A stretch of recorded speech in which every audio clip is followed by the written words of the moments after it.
तो यारो क्या सब कुछ ठीक चल रहा है? मैं उम्मीद करता हूँ कि आप सब लोग ठीक हो गए। देखो आज ही के दिन नेटफ्लिक्स के ऊपर एक न्यू मूवी रिलीज हुई है जिसका नाम है जगह में ठंडीराम। मैं ऐसा एकदम होप करता हूँ कि मैंने सही नाम बोला होगा, अगर गलत बोला हो तो माफ कर देना, सॉरी। मैंने जब इस मूवी का ट्रेलर देखा था तब मुझे थोड़ा बहुत यूनिक लगा, इसलिए इस मूवी को देखने के लिए मैं एक्साइटेड था। और इस मूवी को देखने के बाद एक चीज जो मैंने सीखी है ना कि अगर आगे चल के कभी भी झगड़ा हुआ, मारामारी हुई तो मैं सबसे पहले जीप को उल्टा रोल करूंगा ताकि पंच और जोर से बैठे। Thank you Dhanush for the inspiration. 2.5 घंटे की ये मूवी मुझे कैसी लगी, अच्छी है या नहीं है, इसको देखना चाहिए या नहीं, स्ट्रॉन्ग पॉइंट्स कहते हैं, वीक पॉइंट्स कहते हैं, वो सब मैं बताऊंगा। लेकिन उससे पहले ऐसे ही न्यू मूवीज के रिव्यू और अच्छी मूवी के रिकमेंडेशन अगर आप लोग को देखना है तो फिर चैनल को प्लीज सब्सक्राइब कर दो। प्लीज बोल रहा हूँ मैं, रिक्वेस्ट। अगर सब्सक्राइब का बटन लाल होगा तो ही दबाना, काला नीला पीला है तो छोड़ दो, फिर दबाने की जरूरत नहीं, वरना फिर मेरी बद्दुआ लगेगी, जिंदगी भर सिंगल मरोगे।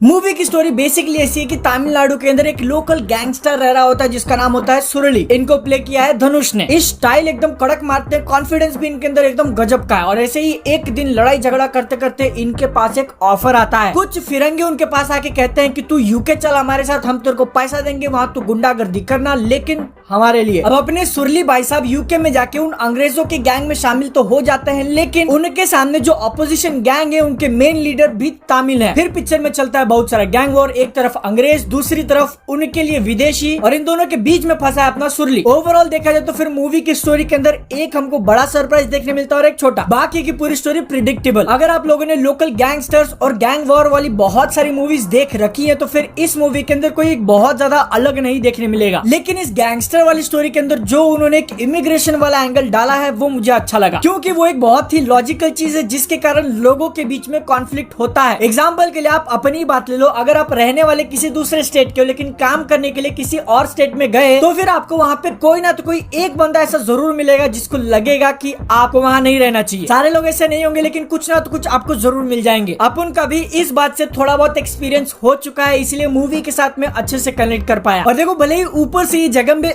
मुझे नहीं पता मैं इसको बार बार जगम्बे क्यों बोलो, सॉरी, माफी मांग रहा हूँ पहले से। सिर्फ ऊपर से अगर आप देखने जाओगे तो फिर ये मूवी आपको एक गैंगस्टर मूवी लगेगी, लेकिन डीप डाउन ये एक्चुअल में इमिग्रेंट्स के बारे में ही है। मूवी स्टार्ट भी उसी बात से होती है और इसका एंडिंग भी उसी पॉइंट पे किया है। पर्सनली बोलो तो मुझे इस मूवी का एंड काफी ज्यादा पसंद है, क्योंकि एक नॉर्मल गैंगस्टर वाली मूवी का एंड देने से अच्छा कुछ अलग, कुछ दूसरा ट्राई किया जो की मूवी के थीम के साथ काफी सही फिट बैठता है। इश्यूज की मैं अगर बात करूँ तो फिर यहाँ पे एक चीज पॉइंट करना चाहूंगा कि देखो मैंने गैंगस्टर वाली बात बोली ना कि लंदन के अंदर दो गैंग्स आपस में लड़ रहे हैं और उनके बीच में ये फंसा हुआ है, ये सारी स्टोरी आपको मूवी के फर्स्ट हाफ में देखने मिलेगी। उसके बाद से ये मूवी एकदम से अपना टोन चेंज कर देती है और गैंगस्टर के बदले इमोशनल ड्रामा ज्यादा हो जाता है। नहीं, मैं ऐसा नहीं बोल रहा हूँ कि किसी भी मूवी के अंदर इमोशनल ड्रामा नहीं होना चाहिए, वो जरूरी होता है, लेकिन इस मूवी के अंदर इतना देर तक उसको चलाया गया है ना कि मैं तो एक टाइम तक भूल ही गया था कि मैं गैंगस्टर वाली पिक्चर देखने आया हूँ। लेकिन फिर जैसे इस मूवी का थर्ड एक्ट चालू होता है, यानी कि इसका एंड, पिक्चर वापस से अपना टोन बदलती है और फिर से गैंगस्टर मोड में डिचकाम।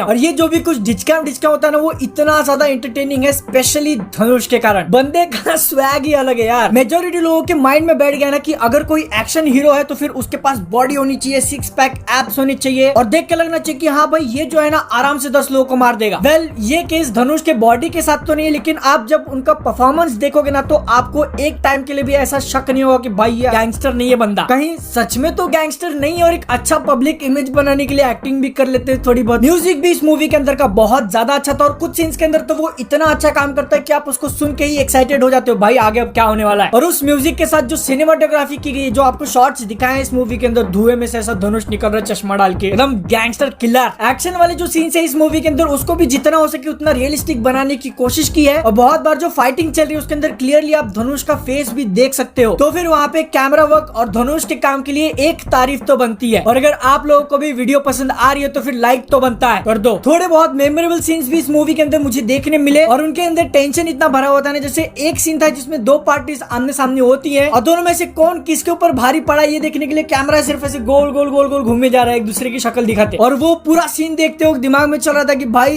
एक्चुअल में कौन है ऊपर, कड़क काम।